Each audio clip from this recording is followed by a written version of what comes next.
Hello मेरे प्यारे बच्चों, कैसे हो आप सब और कैसी चल रही है आपके क्लास 12 केमिस्ट्री की तैयारी। आई होप कि आप सभी बहुत अच्छे होंगे और अपने केमिस्ट्री की तैयारी भी बहुत ही शानदार तरीके से कर रहे होंगे। तो स्टूडेंट, फाइनली आज वो क्लास मैं आपके लिए लेकर आया हूं जिसका आप सभी को बेसब्री से इंतजार था।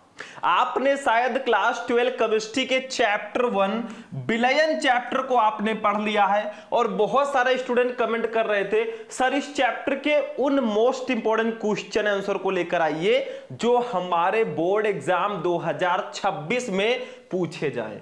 तो आज मैंने इस वीडियो में 12th केमिस्ट्री के चैप्टर 1 विलयन के पूरे चैप्टर के महत्वपूर्ण प्रश्नों को एक ही वीडियो में मैं बताने वाला हूं। सिर्फ क्वेश्चन नहीं मेरे भाई, मैं आपको आंसर के साथ बताऊंगा। पूरे चैप्टर के महत्वपूर्ण प्रश्न का ये वन शॉट वीडियो होगा। टाइम लग सकता है मेरे भाई, लेकिन आज इस चैप्टर को हम फिनिश करके रहेंगे और 2026 में विलयन चैप्टर से इससे बाहर कुछ नहीं आएगा। बहुविकल्पीय से लेकर विस्तृत उत्तरीय तक सारे क्वेश्चन हम इस वीडियो में कवर करेंगे। बस आप लोग इस वीडियो को लाइक कर देना, चैनल पर नए हैं तो चैनल को सब्सक्राइब कर लेना। हम बहुविकल्पीय प्रश्नों को सबसे पहले पढ़ेंगे, फिर अति लघु उत्तरीय प्रश्नों को पढ़ेंगे जो बहुत ज्यादा इंपॉर्टेंट हैं, फिर लघु उत्तरीय प्रश्नों को पढ़ेंगे और उसके बाद में विस्तृत उत्तरीय प्रश्नों को भी देखेंगे। यानी कि पूरे विलयन चैप्टर का आज हम सफाया करने वाले हैं। तो ले लो कॉपी और पेन, और हमारा इस बार टारगेट है भैया हर एक सब्जेक्ट में 95% प्लस का। तो हम ये आपका टारगेट पूरा करवाकर इस बार रहेंगे। तो बस आप लोग वीडियो को लाइक करना, चैनल को भैया सब्सक्राइब कर लो, ऐसे ऐसे क्लासेस आपको लगातार मिलते रहेंगे। ठीक है, तो चलो भैया स्टार्ट करते हैं। सबसे पहले हम लोग देखेंगे अपने विलयन चैप्टर के बहुविकल्पीय प्रश्नों को। तो देखिए स्टूडेंट, सबसे पहले हम डिस्कस करेंगे कि हमारे विलयन चैप्टर में कौन कौन से बहुविकल्पीय प्रश्न सबसे ज्यादा इंपॉर्टेंट हैं। जो मोस्ट क्वेश्चंस हैं वही मैं आपको इस वीडियो में बताऊंगा, बाकी के क्वेश्चन मैं आपको आगे समझाता रहूंगा। पहले हम बहुविकल्पीय प्रश्नों की बात करेंगे, फिर अति लघु उत्तरीय प्रश्नों को हम देखेंगे जिसमें न्यूमेरिकल्स भी होंगे, टॉपिक भी होंगे, फिर हम लघु उत्तरीय प्रश्नों को देखेंगे। उसके बाद में इस चैप्टर से जो विस्तृत उत्तरीय प्रश्न आ सकते हैं ना, उनको भी हम इसी वीडियो में कवर करेंगे। दिल थाम के बैठना, ऐसा क्लास आपको बार बार नहीं मिलेगा। सबसे पहला क्वेश्चन, शुद्ध जल की मोलरता कितनी होती है? What is the molarity of pure water? शुद्ध जल की मोलरता कितनी होती है? आपके पास ऑप्शंस हैं। फर्स्ट है 55.56, सेकंड है 5.556, थर्ड है 0.18 और फोर्थ है 0.018। भैया शुद्ध जल की मोलैरिटी होती है 55.56। इतना आप लोग याद रखिएगा, बहुत ज्यादा स्पेशल क्वेश्चन है, एग्जाम में डायरेक्टली पूछा जाता है। चलो भैया सेकंड वाला क्वेश्चन देख लेते हैं। अपना सेकंड क्वेश्चन देख लो, निम्नलिखित में से कौन सा अणुसंख्य गुणधर्म है? इसमें से कौन सा अणुसंख्य गुणधर्म है? अब आप चैप्टर आपने पढ़ा ही होगा तो आपको पता होगा भैया कौन सा अणुसंख्य गुणधर्म है। और विलयन पूरे चैप्टर को मैंने एक ही वीडियो में पढ़ा रखा है, आप लोग सर्च करना solution full chapter Shubham lecturer, आपको वीडियो मिल जाएगा, जाकर देख लेना। तो इसमें से कौन सा अणुसंख्य गुणधर्म है? श्यानता, परासरण दाब, प्रकाशिक घूर्णन और पृष्ठ तनाव। भैया परासरण दाब जो है, ऑस्मोटिक प्रेशर जो है ना, ये एक अणुसंख्य गुणधर्म है और हमने इस चैप्टर में परासरण दाब को पढ़ा भी है। बाकी तीनों टॉपिक आपको मिले थे कि नहीं मिले थे? नहीं मिले होंगे। ठीक है, तो ये हो गया सेकंड क्वेश्चन। थर्ड क्वेश्चन देख लो, कुछ इसी से रिलेटेड है। देखो, निम्नलिखित में से विलयन का कौन सा भौतिक गुण अणुओं की संख्या पर निर्भर नहीं करता? इसमें से कौन सा गुण है ना जो अणुओं की संख्या पर निर्भर नहीं करता, या हम कह सकते हैं जो अणुसंख्य गुणधर्म नहीं है? बताओ। वाष्प दाब अवनमन, हिमांक अवनमन, पृष्ठ तनाव, परासरण दाब। देखो भैया, वाष्प दाब अवनमन जो है ये अणुसंख्य गुणधर्म है, ये अणुओं की संख्या पर निर्भर करता है। हिमांक अवनमन भी निर्भर करता है, पृष्ठ तनाव निर्भर नहीं करता। और इस चैप्टर में आपने पृष्ठ तनाव पढ़ा भी नहीं होगा। देखो, वाष्प दाब अवनमन आपने पढ़ा, हिमांक अवनमन पढ़ा और परासरण दाब भी पढ़ा, लेकिन आपने पृष्ठ तनाव नहीं पढ़ा भैया। तो ये हमारा अणुसंख्य गुणधर्म नहीं है। सिंपल सा क्वेश्चन था, सिंपल सा आंसर है। चलो 4 नंबर क्वेश्चन देख लो, शायद यही क्वेश्चन रिपीट हुआ है तो इसको हम नहीं समझते। ये क्वेश्चन भी वही है, निम्नलिखित में से किसमें विलयन का अणुसंख्य गुण नहीं है, तो पृष्ठ तनाव ही होगा। ठीक है, अगला क्वेश्चन देख लो, 5 नंबर क्वेश्चन हमारा है 180 ग्राम जल में जल के कितने मोल होते हैं। बहुत इंपॉर्टेंट क्वेश्चन है। देखो ऑप्शन थोड़ा पास पास लिख दिए गए हैं तो उससे हमें क्या लेना देना है, हमें सही आंसर पता लगाना है। देखो 180 ग्राम जल है तो इसमें जल के कितने मोल होते हैं, मतलब 180 ग्राम जल में आपको जल के मोलों की संख्या निकालनी है। ऑप्शन है 1 मोल, 18 मोल, 10 मोल, 100 मोल। भैया हम निकाल लेंगे। देखो जल का भार हमें दिया गया है, जल का भार दिया गया है कितना, और जल का भार हमें दिया गया भैया 180 ग्राम। ठीक है, 180 ग्राम। जल का अणुभार तो आपको पता ही होगा, बताओ जल्दी से। H2O, जल को H2O तो लिखते हैं, H2O का अणुभार भैया हाइड्रोजन का 1 होता है, 2 हाइड्रोजन है तो इसका 2 हो जाएगा, और प्लस ऑक्सीजन का 16 होता है तो ये 18 हो जाएगा दोनों मिलाकर। देखो हाइड्रोजन का 1 होता है, 2 हाइड्रोजन है तो आपका 2 हो जाएगा, और ऑक्सीजन का 16, 18 हो गया। अब मोलों की संख्या आपको निकालनी है ना, जल के मोलों की संख्या, जल के मोलों की संख्या, मोलों की संख्या। ठीक है, जल के मोलों की संख्या निकालनी है तो इसका फॉर्मूला होता है जल का भार बटा जल का अणुभार। तो जल का भार है 180, जल का अणुभार है 18, तो 18 1 जा 18, 18 10 जा 180, ये आपका 10 मोल आ जाएगा मेरे भाई जल के मोलों की संख्या। तो देखो 10 मोल आपका ऑप्शन भी है, यही सही होगा। 180 ग्राम जल में जल के कितने मोल होते हैं भैया हमने निकाल लिया। जल का भार 180 ग्राम है, जल का अणुभार हमें पता है 18 होता है। जल के मोलों की संख्या, अगर आपको किसी के भी मोलों की संख्या निकालनी है ना, विलेय के मोलों की संख्या निकालनी है तो विलेय का भार बटा विलेय का अणुभार। तो जल का भार बटा अणुभार, भार 180, अणुभार 18, काट कट देंगे 10 मोल आएगा भैया। तो आपका ऑप्शन नंबर 3 बिल्कुल सही होगा, 10 मोल। बस हो गया मेरे भाई, ये वाला क्वेश्चन भी आपका कंप्लीट हो चुका है। चलो हमारा लघु उत्तरीय देखो भैया, हमने आपको बहुविकल्पीय में टोटल 5 क्वेश्चन बताए जिसमें 1-2 क्वेश्चन सिमिलर थे। ठीक है, क्वेश्चंस और भी हैं ऑब्जेक्टिव के। अगर आप लोग कमेंट करोगे कि सर आप पूरे केमिस्ट्री के ऑब्जेक्टिव क्वेश्चन एक ही वीडियो में बताइए, तो मैं वो वीडियो लेकर आपके लिए आ जाऊंगा। आप लोग सर्च कर ले, आप लोग कमेंट कर देना full chemistry objective question in 1 video. मैं पूरे केमिस्ट्री के जितने भी ऑब्जेक्टिव क्वेश्चन है ना, कितना भी मेहनत करना पड़ जाए, मैं वो क्लास लेकर आपके लिए आ जाऊंगा। एक कमेंट कर देना, ठीक है। चलो इतने क्वेश्चन मैंने आज बता दिए हैं, क्वेश्चन और भी हैं वो आप प्रिपेयर कर लेना। चलो अति लघु उत्तरीय प्रश्नों को देखते हैं। अरे अभी तो पार्टी शुरू हुई है मेरे भाई, अभी आगे आगे देखिए होता है क्या। चलो अति लघु उत्तरीय प्रश्नों को देखते हैं अपने। अब देखिए स्टूडेंट, अति लघु उत्तरीय प्रश्नों की अगर बात करें तो भैया केमिस्ट्री है और केमिस्ट्री में आपके न्यूमेरिकल्स ना हो ऐसा हो ही नहीं सकता, और खासकर विलयन चैप्टर में न्यूमेरिकल ना हो ऐसा तो नहीं हो सकता, क्योंकि आपके केमिस्ट्री में 3 ही चैप्टर हैं जिसमें न्यूमेरिकल है। फर्स्ट चैप्टर विलयन, सेकंड वैद्युत रसायन और थर्ड है रासायनिक बलगतकी। इन्हीं 3 चैप्टर में न्यूमेरिकल्स हैं, बाकी चैप्टर में न्यूमेरिकल है ही नहीं, ठीक है। तो देखो हमने पहला जो क्वेश्चन लिया है न्यूमेरिकल लिया। अति लघु उत्तरीय प्रश्न आपके बोर्ड एग्जाम में 2-2 नंबर के आते हैं। 8 क्वेश्चन 16 नंबर के केमिस्ट्री में अति लघु उत्तरीय प्रश्न आते हैं। फर्स्ट क्वेश्चन देखो, अभी बहुत सारे क्वेश्चन हम पढ़ेंगे अति लघु उत्तरीय लघु उत्तरीय, ठीक है। देखो फर्स्ट 5.85 ग्राम सोडियम क्लोराइड 200 मिली जल में घुला है। विलयन की मोलरता की गणना कीजिए। सोडियम का अणुभार 23, क्लोरीन का 35.5। तो भैया निकाल लेते हैं। देखो ये 5.85 ग्राम सोडियम क्लोराइड है, इसको 200 मिली जल में घोला गया है। बताओ यहां पे विलेय क्या होगा, विलायक क्या होगा। भैया ये जो 5.85 ग्राम है ना, ये विलेय होगा, और जो 200 मिलीलीटर है ये विलायक होगा। क्यों? विलयन में जिसकी मात्रा कम होती है वही तो विलेय होता है, जिसकी मात्रा ज्यादा होती है वो विलायक होता है। तो ये हमारा विलेय है, तो यहां पे लिखेंगे विलेय, और विलेय जो हमारा है वो है NaCl, NaCl। तो NaCl का भार, तो विलेय NaCl का जो भार हमें दिया गया है वो दिया गया है बच्चों 5.85 ग्राम, ठीक है। दूसरी चीज क्या दी गई है हमें, विलेय का अणुभार भी हमें पता है, विलेय NaCl का अणुभार, अणुभार कितना होगा, देखो भैया सोडियम का अणुभार हमें दिया गया है 23, ध्यान से समझो, सोडियम का 23 है, क्लोरीन का 35.5 है, दोनों को जोड़ दोगे तो सोडियम क्लोराइड का अणुभार आ जाएगा। तो 23 और 35.5 को जोड़ेंगे तो 58.5 ये आएगा। ठीक है, अब यहीं पे हम निकाल लेते हैं विलेय के मोलों की संख्या।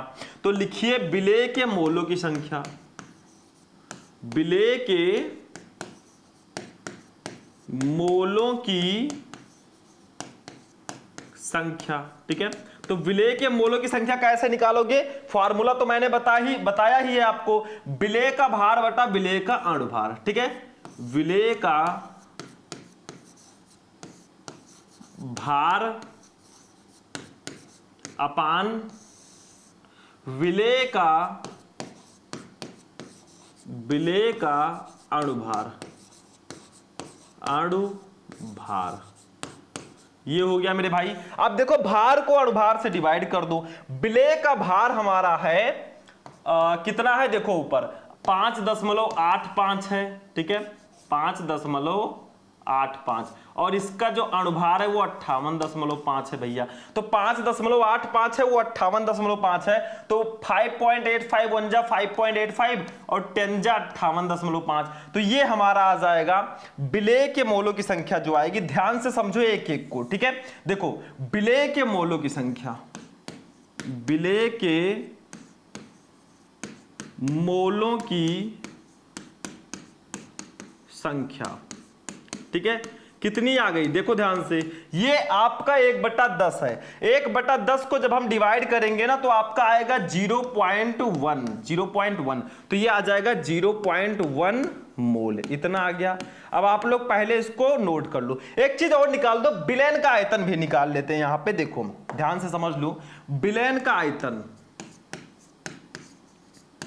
विलयन का आयतन, ठीक है, आयतन देखो कितना दिया गया है हमें भैया, ये हमें दिया गया है 200 मिलीलीटर, 200 मिलीलीटर। अब पहले इसको लीटर में बदलो, क्योंकि मोलरता निकालनी है तो आपको फॉर्मूला लगाना पड़ेगा, विलेय के मोलों की संख्या पान विलयन का आयतन लीटर में। तो इसको लीटर में अगर आपको बदलना है ना तो मैं बता देता हूं ऐसे, देखो 1000 मिलीलीटर इक्वल टू 1 लीटर होता है, तो 200 को 1000 से डिवाइड करना होगा तभी ये लीटर में बदलेगा। कट हो गया, ये आ जाएगा 2/10। ठीक है, 2 1 जा 2, 2 5 जा 10, तो ये 1/5 आएगा। जब इसको कट करोगे तो 0.2 ये आएगा। ठीक है, तो हम इसको लिख सकते हैं, 200 मिलीलीटर को लिख सकते हैं कितना, 0.2 लीटर। ये आ गया भैया विलयन का आयतन। ठीक है, तो इतना समझ में आ गया। देखो विलेय का भार दिया गया था 5.85 ग्राम, विलेय का अणुभार 58.5 होगा, विलेय के मोलों की संख्या विलेय का भार बटा अणुभार, तो हमारा आया 0.1 मोल। ठीक है, ये विलेय के मोलों की संख्या हो गई। विलयन का आयतन 200 मिलीलीटर था, इसको मैंने लीटर में बदला तो 0.2 लीटर हो गया। इसको आप नोट करो, फिर हम मोलरता को निकालेंगे। जल्दी से स्क्रीनशॉट ले लो इसका। ठीक है, तो ये नोट हो गया स्टूडेंट, इसको मैं इरेज करूंगा, फिर हम मोलरता निकालेंगे। आप वैल्यू याद रखिएगा, विलेय के मोलों की संख्या 0.1 मोल है, विलयन का आयतन 0.2 लीटर है। चलिए मोलरता को निकालते हैं। अब देखिए स्टूडेंट, विलयन की मोलरता कैसे निकालेंगे, एक फॉर्मूला होता है, बहुत सिंपल सा होता है, विलयन की मोलरता। भैया विलयन की मोलैरिटी अगर आपको निकालनी है ना तो एक फॉर्मूला लगा दो। क्या लगाना है, जो हमने निकाला था, देखो ध्यान से, फॉर्मूला हमारा होगा विलेय के मोलों की संख्या, विलेय के मोलों की संख्या, ये सब मैं बता चुका हूं भैया, एकदम हलवा है। ठीक है, मोलों की संख्या अपान विलयन का आयतन लीटर में, विलयन का आयतन लीटर में, लीटर में मेरे भाई यही फॉर्मूला होता है विलयन की मोलरता का। कितना सिंपल सा फॉर्मूला है, खुद ही देख लो, ये विलयन की मोलरता का फॉर्मूला है। अब वही वाली वैल्यू रख देंगे। देखो विलेय के मोलों की संख्या कितना हमने निकाला था, याद है कि नहीं याद है, 0.1, तो 0.1 हो गया। अपान विलयन का आयतन हमने निकाला था 0.2, तो भैया पॉइंट से पॉइंट कट, ये आएगा 1/2 और 1/2 को हम लिखते हैं 0.5, तो यही हमारा आंसर हो जाएगा। यही विलयन की मोलरता हो जाएगी। देखो विलयन की मोलरता, ठीक है, ये कितनी आ जाएगी बच्चों, ये आ जाएगी 0.5 मोल प्रति लीटर। देखो भैया मोलरता का फॉर्मूला होता है मोल प्रति लीटर, और यही हमारा आंसर भी हो जाएगा। देखो कितना सिंपल सा था, बस हो गया। मतलब आपको विलेय का भार दिया गया है, विलेय का अणुभार दिया गया है, तो आप विलेय के मोलों की संख्या निकाल लो। विलयन का आयतन हमें दिया ही गया था, हमने उसको लीटर में बदल दिया।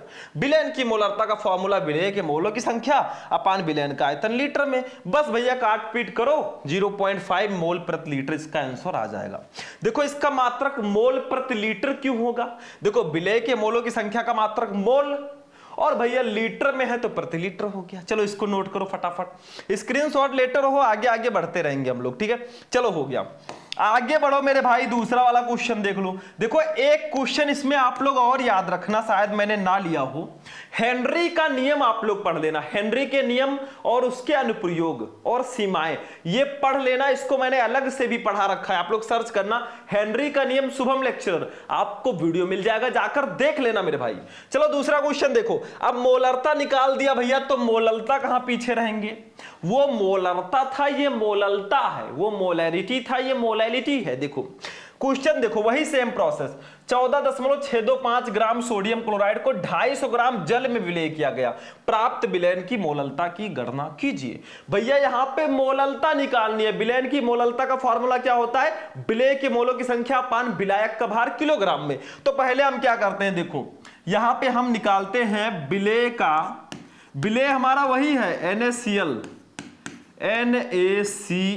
ठीक है। तो इसका भार हमें पहले दिया गया है, का भार, और इसका भार कितना दिया गया भैया, ऊपर देख लो 14.625 ग्राम, वही भार है मेरे भाई, ठीक है। दूसरा भार दिया गया है। अब देखो विलेय का अणुभार भी निकाल लो, सेम प्रोसेस होगा, विलेय के मोलों की संख्या उसी फॉर्मूले से निकालेंगे।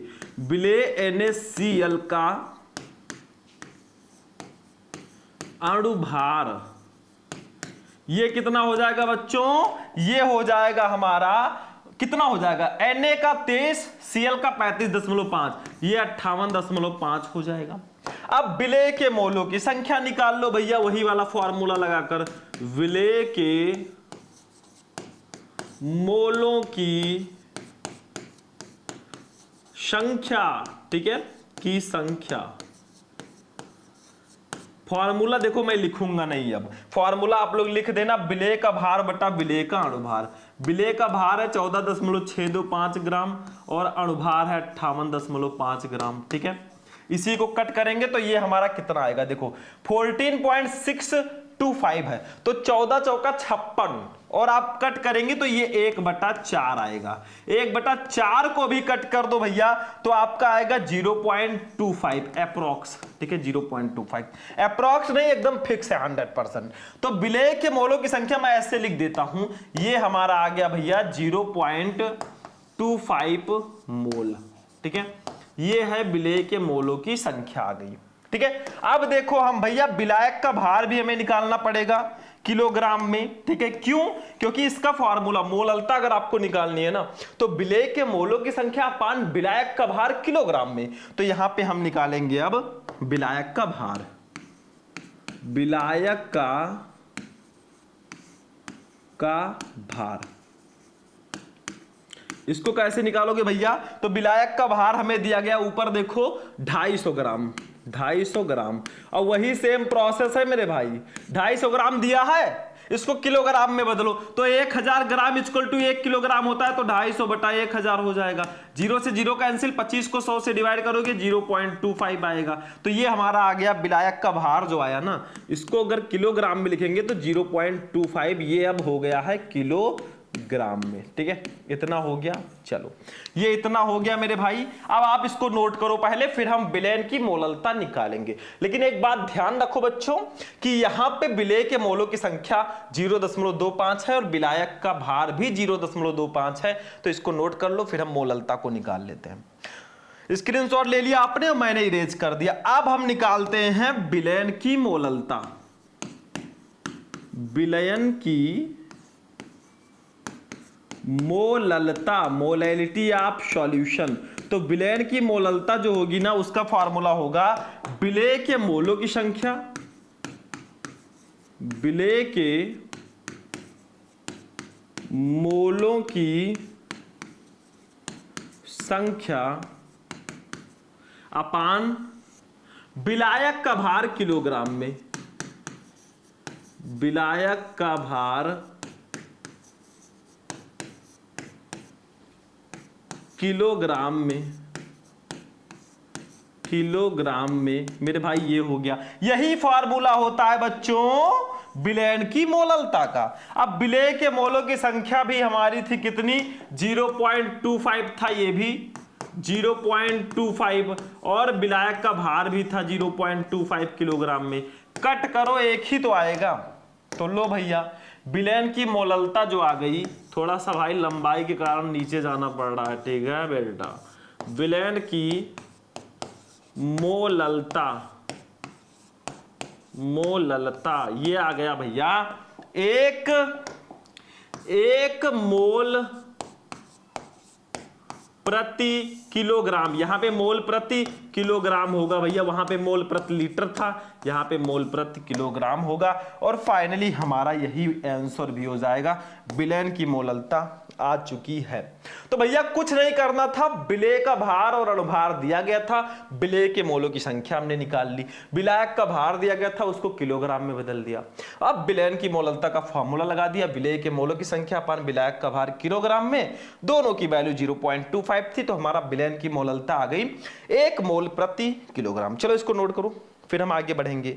फटाफट नोट करो। चलो हटाते हैं इसको और हम अपना नेक्स्ट क्वेश्चन, चलिए थर्ड क्वेश्चन देखते हैं हमारा क्या है, तीसरा क्वेश्चन। अब देखिए स्टूडेंट, हमारा जो नेक्स्ट क्वेश्चन है ना, हमारे फर्स्ट चैप्टर का एक बहुत इंपॉर्टेंट क्वेश्चन है। एक होता है हेनरी का नियम, जो मैंने बताया आप पढ़ लेना, मैंने पढ़ा रखा है, बहुत इंपॉर्टेंट है, मैंने इसमें नहीं लिया है, वो आप पढ़े होंगे शायद। अब राउल्ट का नियम बहुत इंपॉर्टेंट है, ये भी राउल्ट का वाष्प दाब अवनमन नियम लिखिए, इसकी सीमाएं भी लिखिए। 2 नंबर 3 नंबर दोनों में ये पूछा जाता है। तो देखो भैया बहुत सिंपल सा है। राउल्ट के नियम के अनुसार, राउल्ट जी के नियम के अनुसार किसी विलयन के वाष्प दाब का आपेक्षिक अवनमन, किसी विलयन के वाष्प दाब का आपेक्षिक अवनमन विलेय पदार्थ के मोल प्रभाज्य के बराबर होता है। मतलब किसी विलयन के वाष्प दाब का जो आपेक्षिक अवनमन होता है, मतलब P0 माइनस PS अपान P0, ये वाष्प दाब का आपेक्षिक अवनमन है। ये किसके बराबर होगा, ये विलेय के मोल प्रभाज्य के बराबर होगा, यानी कि N अपान N प्लस N। ठीक है, इसके बराबर ये होता है।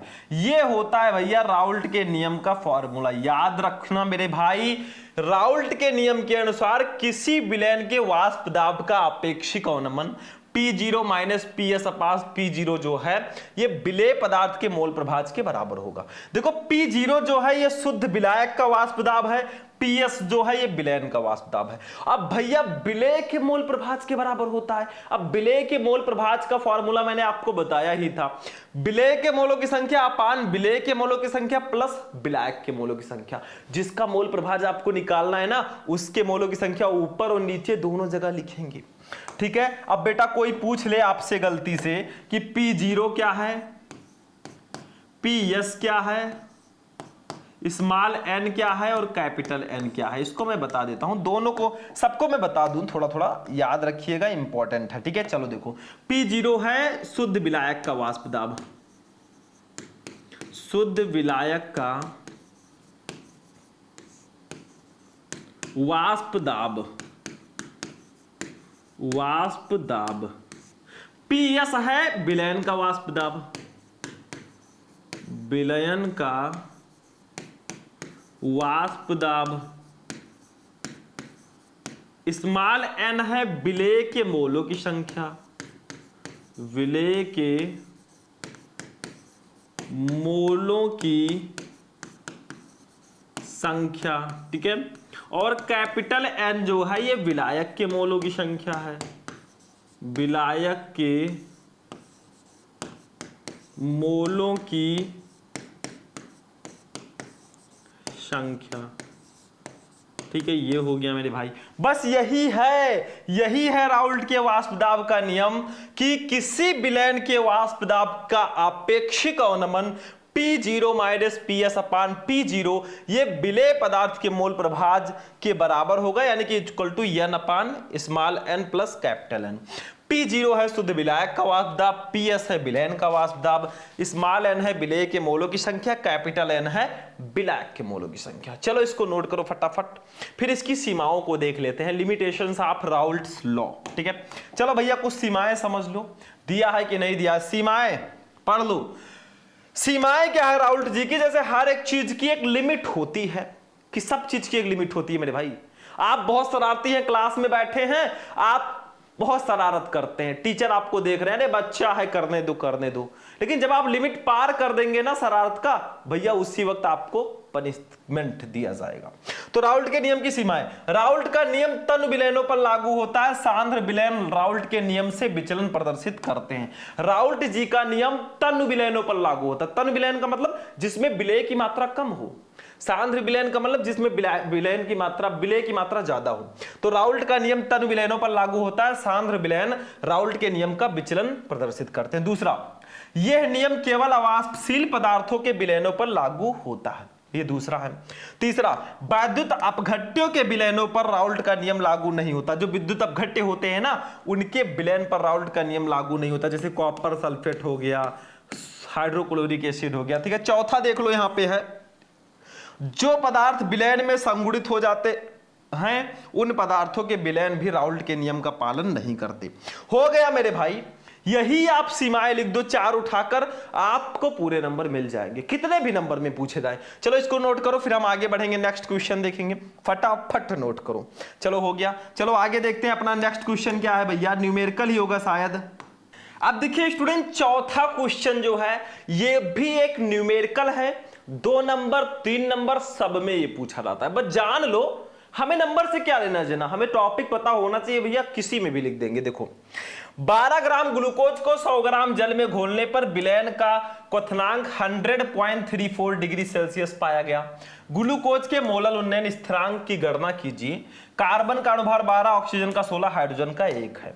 भैया क्वथनांक में उन्नयन एक टॉपिक मैंने आपको पढ़ाया था, उसी टॉपिक का ये न्यूमेरिकल है, बहुत इंपॉर्टेंट है। तो देख लो, देखो ये 12 ग्राम ग्लूकोज को 100 ग्राम जल में घोल रहे हैं, तो 12 ग्राम ग्लूकोज है, 100 ग्राम जल है, तो ग्लूकोज विलेय होगा, ये विलायक होगा, ठीक है, समझ में आ रहा है।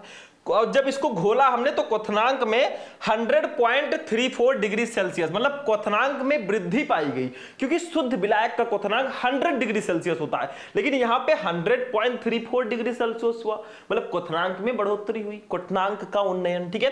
तो जो जो दिया गया उसको लिखो। सबसे पहले हमें विलेय का भार दिया गया है, विलेय का भार, इसको हम लोग डिनोट करते हैं बच्चा पार्टी स्मॉल w से। और ये हमें जो दिया गया है ना, ये दिया गया है भैया 12 ग्राम, 12 ग्राम। उसके बाद में हमें दिया गया है विलेय का अणुभार, भी यहीं पे लिख लो विलेय। अब विलेय जो हमारा है वो ग्लूकोज है भैया, ब्रेकर में मैं लिख देता हूं C6H12O6, ठीक है, का अणुभार, अणुभार इसको हम लोग डिनोट करेंगे m से, ठीक है। m हमें दिया गया है, ये कितना दिया गया बच्चों, इसको निकालना पड़ेगा। देखो मैं डायरेक्टली लिखूंगा, देखो कार्बन का होता है 12, 6 कार्बन है तो 72 हो गया, और प्लस हाइड्रोजन का 1 होता है, 12 हाइड्रोजन है तो 12 हो गया, ऑक्सीजन का 6, ऑक्सीजन का 16 होता है, 6 है तो 96, 16 छक्का 96, सबको जोड़ो तो 6 2 8 2 10 के 0, 9 1 10 7 17 1 18, 180 आएगा। तो मैं डायरेक्टली लिख दूंगा, निकालना मैंने सिखा दिया है। तो अणुभार हो गया 180, ठीक है, ये हो गया। अब हमें दिया गया है भैया विलायक का भार 100 ग्राम दिया गया है, तो इसको भी लिख देते हैं, विलायक का भार, विलायक का भार, ठीक है। इसको हम लोग डिनोट करेंगे कैपिटल W से। ये हमें दिया गया है बेटा 100 ग्राम, 100 ग्राम। उसके बाद हमें क्वथनांक में उन्नयन निकाल लेना है। क्वथनांक में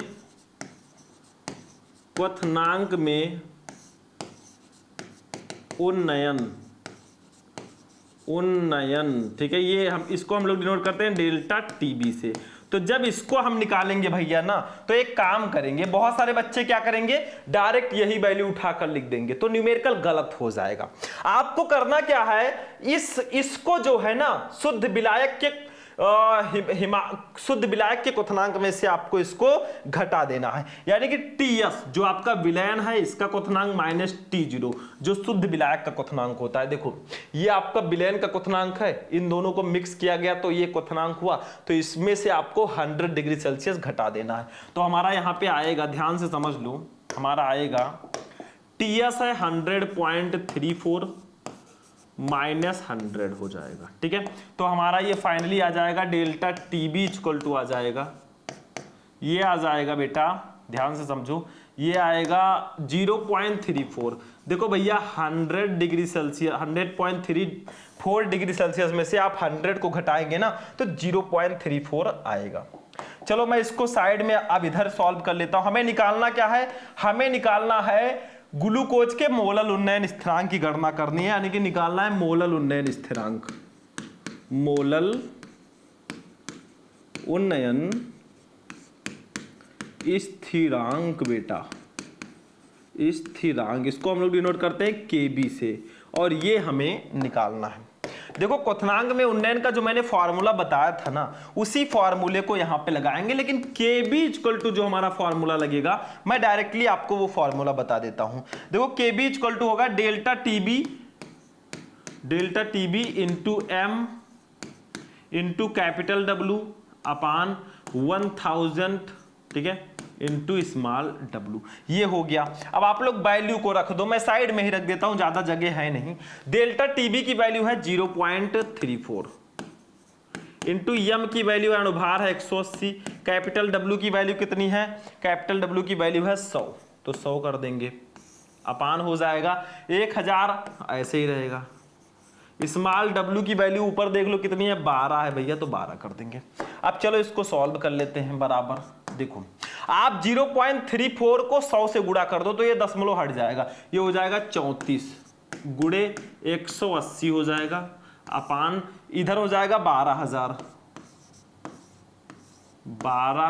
हो जाएगा, ठीक है। इतना समझ में आया। अब एक काम आप लोग करो, ये काफी ज्यादा इंपॉर्टेंट है, तो 34 गुणे 180 ये 12,000, 0 से 0 कैंसिल कर दो। ये हमारा जब गुणा करेंगे ना तो 34 को 18 से गुणा करोगे तो आपका आएगा 612 अपान 1200 हो जाएगा। 612 को जब आप 1200 से डिवाइड करोगे ना तो आपका लगभग 0.5 आ जाएगा, 0.51 या 0.5। तो हमारी फाइनल जो वैल्यू आएगी ना Kb की, मोलल उन्नयन स्थिरांक की, वो आ जाएगी 0.5, ठीक है, डिग्री सेल्सियस प्रति मोलल, या डिग्री सेल्सियस मोलल इनवर्स भी लिख सकते हैं, तो डिग्री सेल्सियस प्रति मोलल, यही हमारा आंसर हो जाएगा। कितना इजी था। देखो विलेय का भार दिया गया था 12 ग्राम, विलेय का अणुभार 180 होगा, विलायक का भार 100 ग्राम है, क्वथनांक में उन्नयन हमने निकाला 0.34 आया, मोलल उन्नयन स्थिरांक निकालना था Kb, तो हमने फॉर्मूला लगा दिया Kb equal to delta TB into small w into capital W upon 1000 into small w, ठीक है, स्मॉल m है ये। अब यहाँ पे डेल्टा टीबी की वैल्यू 0.34 है, m की वैल्यू 180 है, w की वैल्यू 100 है, 1000 गुणे 12, ठीक है, स्मॉल w की वैल्यू ये 34 गुणे 180 हो जाएगा अपान 12,000। देखो भैया 0 से 0 कैंसिल करोगे, 34 को 18 से गुणा करोगे 612 आएगा अपान 1200, इसको कट करेंगे तो 0.5 डिग्री सेल्सियस प्रति मोलर अप्रॉक्स आ जाएगा। चलो इसको नोट करो, आगे बढ़ते हैं भाई। क्लास लंबी होने दो, बस हमें कुछ बड़ा करके दिखाना है। और जिसने बोला था बेटा तुझसे नहीं होगा, तू टॉपर नहीं बनेगा ना, उनके भी मुंह पर थप्पड़ लगाना है। अरे मारने मत चला जाना, सक्सेस होकर दिखाना, वही सबसे बड़ा थप्पड़ होगा उनके मुंह पर। चलो भैया आगे बढ़ते हैं। नोट कर लिया आप लोगों ने, इसका स्क्रीनशॉट लो पहले। चलो इसको मैं इरेज करता हूं और आगे बढ़ते हैं, अपना नेक्स्ट क्वेश्चन देखते हैं क्या है भाई। नेक्स्ट क्वेश्चन, अब चलिए स्टूडेंट अपने लघु उत्तरीय प्रश्नों पर आते हैं। और लघु उत्तरीय प्रश्नों को देखने से पहले मैं एक चीज और क्लियर कर देना चाहता हूं। देखो मैं जो इस क्लास में आपको क्वेश्चन प्रोवाइड करा रहा हूं ना, वो बहुत ज्यादा इंपॉर्टेंट है। क्वेश्चंस और भी हैं, मैं ऐसा नहीं करूंगा बस यही पढ़ लो, और भी क्वेश्चन आप पढ़िए, प्रैक्टिस कीजिए। Practice makes a man perfect. मैं पूरा प्रयास कर रहा हूं कि आपको मोस्ट क्वेश्चन मैं दे सकूं। जैसे हेनरी का नियम हमने नहीं लिया, वो मैंने कहा पढ़ लीजिएगा। क्वथनांक में उन्नयन, हिमांक में अवनमन, इसको पढ़ लीजिएगा आप अपने तरफ से। पूरा चैप्टर पढ़ लोगे आपका कंप्लीट हो जाएगा, बैठकर पढ़ लो। लघु उत्तरीय प्रश्नों की बात करें भैया तो एक न्यूमेरिकल इसमें भी है। देखो फर्स्ट चैप्टर बिलेन पढ़ रहे हो, न्यूमेरिकल ना हो ऐसा हो ही नहीं सकता। देखो यूरिया का एक बिलेन भारानुसार 6% है। बिलेन में यूरिया तथा जल का मोल प्रभाज ज्ञात कीजिए। यूरिया का अणुभार 60 है। भैया मोल प्रभाज निकालना है। मोल प्रभाज से रिलेटेड और भी न्यूमेरिकल हमारे लघु उत्तरीय प्रश्नों में आते हैं, और मैंने बिलेन चैप्टर के जो न्यूमेरिकल्स है ना उस पर स्पेशल क्लासेस आपको दिया है। आप लोग सर्च करना class 12 solution chapter important numerical Shubham lecturer, आपको क्लास मिल जाएगा, जाकर देख लेना मेरे भाई। उसमें मैंने सारे न्यूमेरिकल करा दिए हैं। ठीक है, चलो आगे बढ़े भैया।